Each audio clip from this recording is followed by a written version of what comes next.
ولما برزوا لجالوت وجنوده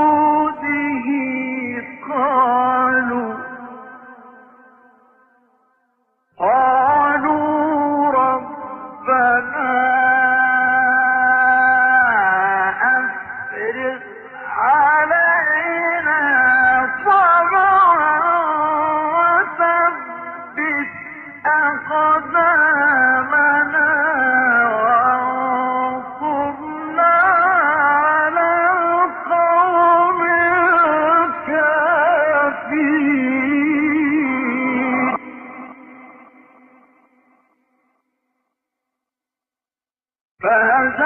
فهزموهم بإذن الله